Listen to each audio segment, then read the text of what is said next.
Calo Woolcott. You are a Speakers Institute protege, speaker, and facilitator. Would you please introduce yourself for us?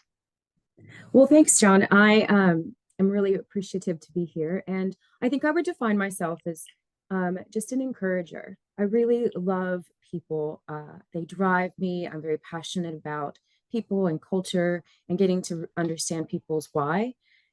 From like the market stall holder who's like picked that specific widget to sell and like how did that story come about, also to the classroom setting where I coach and facilitate and create workshops for different settings, both at a facility like a university, and then I also do it at the moment for local council and as a consultant. And so I just really love to hear people's stories and share them and then learn in the process.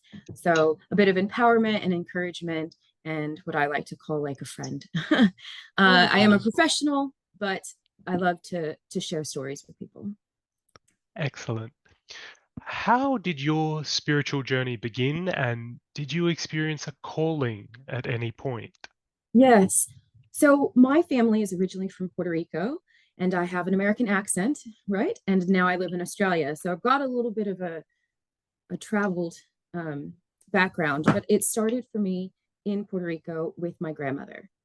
And I like to talk about her as if when I describe her, it's like she was BFF with God. You know, she was a very strong prayer warrior. She started going to this church at 14 and went all the way into her 70s and really laid the foundation not only for our family as the matriarch, but also for the legacy through my dad, who is her mom. She's my paternal grandmother, and then also the role that she had in my mother's life, and then in our lives. And so it's 4 generations that she's touched, and she really paid that way. As far as my calling, I find that an interesting thing because sometimes it's like your big life calling, and then you also have like little things that you're called to. So I can remember at the age of 7 reading a book or hearing a lesson, or I did grow up going to church, and I was raised in a Christian home, or hearing a really motivated preacher, and then like sitting in my room and sharing and telling stories. And I think that at that age, I knew that I wanted to be in front of people talking and sharing stories. And then knowing my parents and what they did, my mom was a teacher, my maternal grandmother was a teacher. I think that I knew that I didn't want to do K through 12, scholastic education, but I wanted to work with adults and at the university level and in professional development. So that's kind of what I did. And then I realized through kind of a journey of developing what I call the spiritual gifts that I had a gift for teaching and sharing. So that's what I was thinking about that. I think it was around 7. Around 7. Mm. And your paternal grandmother was this figure in your life who sort of Yeah, inspired definitely. you. I think she kicked it. She was a catalyst for our whole family. I've had a lot of other people along the way, but I think that's where it started on the island of Puerto Rico with her name's Maria Belén, which is Maria and Bethlehem. So when I remember growing up was even like, Jesus related. Yep. Yeah. Can you think of the first time your faith was seriously challenged by something? Yes. Because I grew up in a Christian home and I was blessed to go to private Christian school, I grew up with a lot of people that had a very similar worldview. And we all kind of believed the same things, grow up that way. And so the first time where it was not within that upbringing and the safety of my family was when I went to university. And I went to Baylor University, which is a private university and founded on Baptist principle, Southern Baptist, which different parts of the world, Baptist means different things. But in Texas, Southern Baptist in the South is a very specific thing. And I found it really interesting that some of my student classmates didn't know that it was a private university. Well, they knew it was private, but not Christian based. And I remember even my roommate, it was the first time that I had met someone who kind of believed in things that I had never believed in. which I found interesting. And it was the first time that I was challenged to think there are other ways of thinking.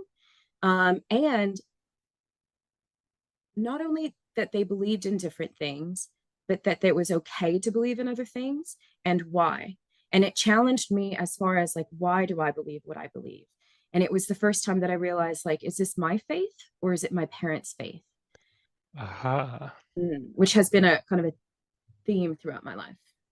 Theme throughout your life. And Mm.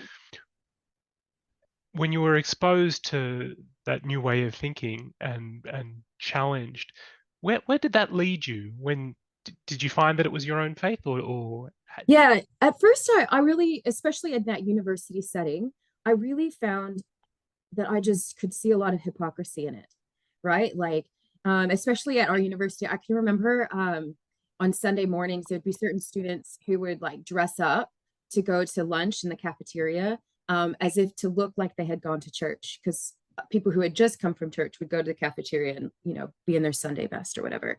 Mhm. And yeah, so in those years, like 18, maybe to 22, I was just like, I'm not sure why I believe, because people would ask me like, well, why do you believe that? And I'm like, well, that's because that's just what you believe.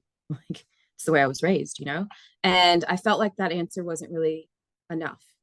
And so I can remember specifically then wanting and having a desire to kind of reconnect my faith, and decide that for myself. And I did that probably around 22. And I did a very like intentional connection, like reconnection. And then I remember also at like 25, 26, I had an amazing opportunity to go to this university program and for my master's degree. And it was another time where that challenge happened, but in a whole new way with like even greater worldview changes. Can you tell us a little bit more about that? Yeah. So I am excited to tell you about this. Whatever you're comfortable sharing. Yeah, no, okay. So, what was a really dynamic part of my life, right? So, just a small little background.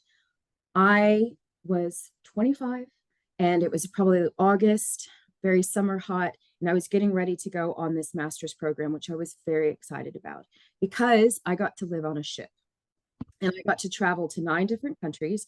And wait for it, it was called the Scholarship. Um, I love it. 3 words, not two. So it wasn't just a scholarship of money, but a boat with scholars on it.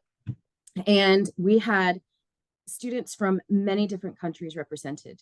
And I remember even going back before that, filling out the application for the roommate situation. And it said, you know, name, preference, are you a night person? Are you a morning person, etc. And then they had this drop down box for religion, you know, and there was options for agnostic, atheist, to a myriad of various different things and words that I had never even heard of nor could pronounce. And I was like, what is that? And I remember Googling, well, was it Google around back then? Anyway, I remember researching online and that kind of stuff. And so fast forward, I went to that program and I found it a very interesting challenge of who I was supposed to be on this ship. And a woman who is an adopted grandmother of mine, her name's Doris, who was a missionary in China for 35 years. I remember having a conversation with her before I went on this ship program. And she said, you know, Laura, your job isn't to be this idea of what you think a Christian is, nor is it to talk to people about Christianity, because that's not necessarily your calling. Like, I don't feel like I'm a preacher or a prophet, but your job is to just love people, which I do feel is aligned with my calling. And she's like, and in loving people and in sharing your story, that's how then if someone else wants to learn more, you can talk about it. But your job is just to be you and to love the way that you love. And then fast forward through that, it gave me this peace that when I was on the ship, I could just be me and I didn't have to be this, you know, because sometimes there's a stereotype of what a Christian might be. And I didn't really feel aligned with that. And sometimes there was even this sense of shame, like, oh, what's a Christian?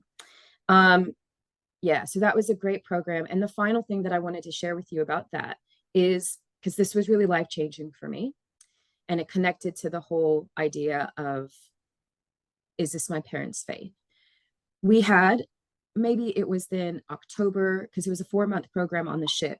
There were people, again, from, I think it was like 50 countries represented in the student body. And we had this interfaith dialogue, and it was an event. And they selected a panel of students from the student body representing from different faiths.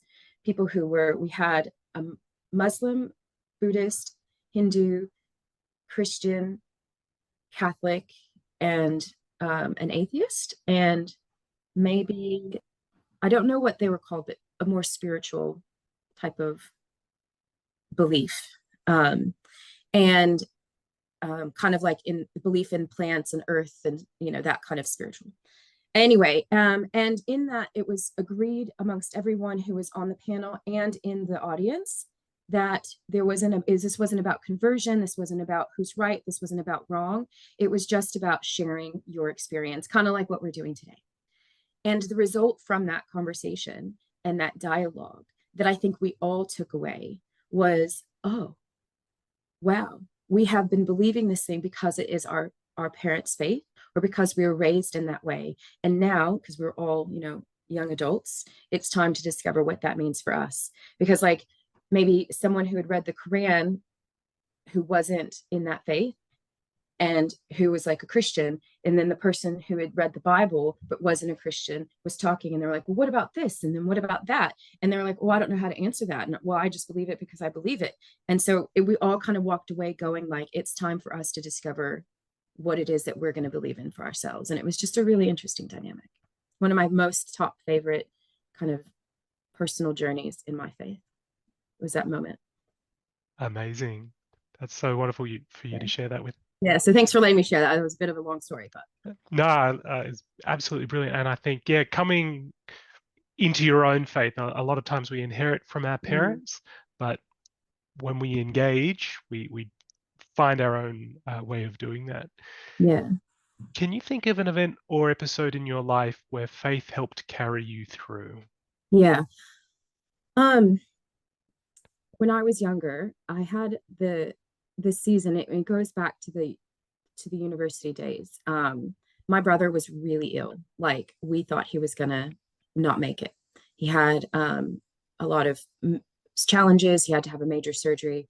Without going into all of that detail, at the same time, I was struggling with some personal trauma that I had gone through, and on top of that, I my parents were in the middle of a divorce. And having grown in a very strong family unit, that was really devastating for me. Also, having grown up in a Christian home, that was very devastating for me. And I remember a friend of mine took me to lunch, and I just had a smile. And it was a newer friend, and just a friend, not a date or anything. And he was like, you always have a smile on your face every time you're in class. We connected because we were both Puerto Ricans, and there weren't very many at our university. And he was like, what is it that brings, like, how are you doing? And I remember thinking, like, do you really want to know? Because a lot of people ask you, like, how are you doing? And, yeah, how you going? And you're like, yeah, good. And I was like, if you really want to know, I'll tell you. And he said, yes. So I said, I'm barely holding on. But what's getting me through is that I know that the strength isn't of my own, because if I had to rely on my own strength, I would have been done a long time ago. And I have this hope that I can only say comes through my faith and my connection with my God. And I don't think that it's always intentional, but I can remember that specific moment where we were in that lunch in the very loud restaurant going, oh, I am not alone. And there's this kind of, I don't know what you would call it, poem or story of, it's called Footprints. And it's like also a picture that you'll see. And it's like, there's only one set of footprints. And it's like, I was struggling and you left me, God. You left me, and I was going through this journey by myself. And that's why there's only one set of footprints in the sand. And then I haven't read it in years, but then it says, no, you weren't alone. It was in that moment that I was carrying you. So that's why it went from 2 sets of footprints to 1. And that has always, I have those moments where I'm like, why God? And then I'm quickly reminded, okay, you're carrying me through. Amazing. You spoke a little bit earlier about your grandmother. Was there Yeah. anyone else who acted as a guide on your Yeah. spiritual journey? Yeah. Look, aside from my, um, well, both of my parents were very instrumental in that, Hmm. um, as far as my upbringing. And, I remember in Christianity, there's this opportunity that you say this prayer of salvation, which is part of that faith. And I remember doing that like in a gym, after a gym class, waiting for my brother to finish with his gymnastics class with my mom in the back of the car. Um, and so my mom was very instrumental in that moment, as well as my dad in other moments, and showing me that example. But I really think that I spoke earlier about this missionary Doris, Hmm. who really has shown me. She and her husband Bob. It's Bob and Doris Frazier, and they have touched the lives of many people, and they really made a huge difference in my journey. How did Doris and Bob connect with you? So I have a friend who knew them. And she and I worked at Disney and we were interns there. And then we moved back to Texas. And during this time in Texas, we became close friends. And I had always wanted to go to China. That was my big dream. And it was Bettina's big dream as well. And so she's like, oh, we'll have a really good friend who used to live in China. And we're going to go over to her house for dinner. And she's going to make this traditional meal. And then she's going to teach us how to make, you know, I think it was fried rice or something. And I was like, okay. And then I went over. And from the moment I met her, I was like, I need to like, this is my new adopted grandmother. And yeah, she's just been so instrumental. She was a part of my wedding. And she has continued to just be a rock. And she would just always reappear in my life just the right moment where I needed a bit of guidance, or if I had, like when I got married, I wasn't worried about what my parents would say about, or I cared about their opinion of my husband at that time, my fiance, or this guy that was, I was seeing. But it was really Bob and Doris. I was like, when Mm. I introduced him to Bob and Doris, I was like, it's their opinion. Like, I really want to know. And if they say, yes, this feels right, then I know I'm in the right place. So that's how they were. And they always just connected through their ability to just love and see authenticity. Love and authenticity. That's wonderful. Mm. Do you have a favorite or most significant passage from the Bible or another spiritual quote that you turn to for inspiration? Yes. Okay, so Jeremiah 29:11 Hmm. talks about God knowing the plan for our lives, and plans to prosper you and not to harm you, and plans to have hope and a future. And at my high school, you had to pick a verse, and it was part of our senior picture. And so that was the verse that I put. And I've gone back to that verse several times as if my favorite verse. Hmm. But as I've gotten older, it's not that that has changed. It's just that my understanding and my interaction of that verse has changed. And I Yes. just, at that time, it was like, I'm about to launch into my life and there's a plan. And for me, at one point in my life, that was very actually like prohibitive. Like, it's supposed to be something of hope, but it was a little bit prohibitive in the sense of like, oh no, God has a plan for me. And if I don't do everything the right way, and if I'm not following, and if I don't do this or if I don't do that, then I'm going to mess it up. Hmm. And I really struggled. And for a long time that I didn't like that verse. Right.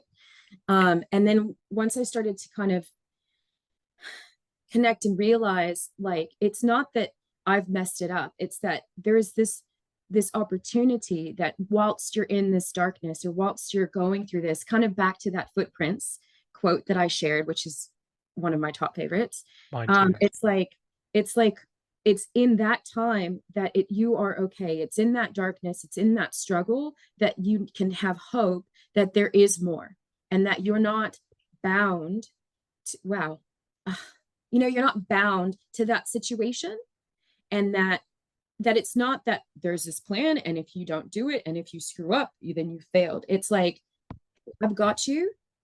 We're journeying together. And even in the darkness, there's amazing things that are happening that you might not know about.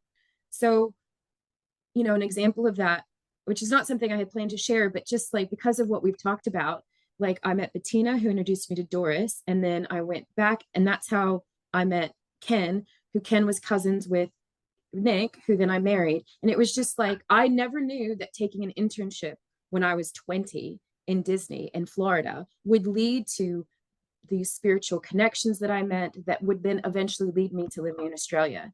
And my job was just to be, I guess we can use that word again, to love and to be authentic and be me and connect with people and see that through. And whether or not I mess up or whether I get it wrong, there's things going in the background that I'm not aware of. So just get excited that I'm not bound to this one negative situation or this one moment of despair. That's just a moment, but there's a greater picture in life that's my story and that I'm writing. And to be fully vulnerable, like right now, I'm going through a very dark season. It's a very big challenge. And it's probably one of the first times I've had this much hope in it. Um, and I'm not getting down in that, but like more like this is a really exciting time. And I'm just learning to be still. There's a verse that talks about be still and know that I'm Know that God. I And love I've that verse. never really understood, like, I am such like a, I don't sit still. My brain's always really active, but like I'm really enjoying this and I don't feel like I'm messing up, even though the situation I am makes me feel like I've messed up. But it's like, no, there's a beautiful lesson because there's something greater that's going to happen. And so it's more of a journey as opposed to just a specific plan. So that's how that verse has changed over my life from my early 20s to now, a couple decades later. Thank you so much for sharing that. Mm. And finally, what spiritual insights have you gained from your journey that you'd like to share? Mm.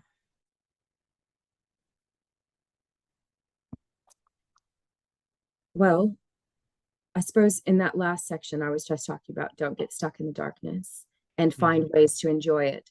There's another verse that talks about God helps works all things together for good. And in Colossians, it talks about, do your work unto God and not unto man. And then there's another verse that talks about, I can do all things through Christ that gives me strength, Philippians 4:13. And then in Isaiah, it talks about like, if you wait upon the Lord, he will renew your strength. And those verses are actually the favorite verses of four core people in my life. And it's just about like, a lot of times, and I think in the season of life we're in right now, there's a lot of positive thinking and a lot of even in messages, there's a lot of sermons that are just kind of very positive and this like I don't even know what it would be called, but like a positive theology where if we just believe it, it'll happen.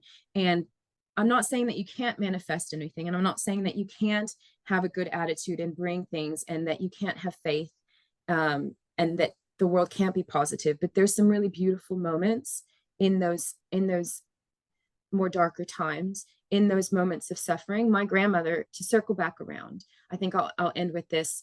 Abuela Belén would talk about suffering and she'd be like, oh, and she had some devastating things happen with the death of my grandfather and other really extreme things. And she always was strong with her faith. And I didn't think I realized then the beauty that can come from those moments where you feel like you're suffering and you can't have any more on you, that there's such a beauty in what can be discovered. And that's not even just a Christian thing. Like in times of challenge and adversity, comes strength and growth. And I think that that's what I've learned is that life can be really enjoyed when we see all of the moments as part of that plan, part of that story of who we are, and then being able to share it with other people. Because I don't know that we really learn the lesson for ourselves until we're able to share those stories. When we see all of the moments. See all of those moments, yeah, and appreciate them for what they really are. Um, Laura Calo Woolcott, Thank Thank you you. so much for speaking with me today. Yeah, thanks, John.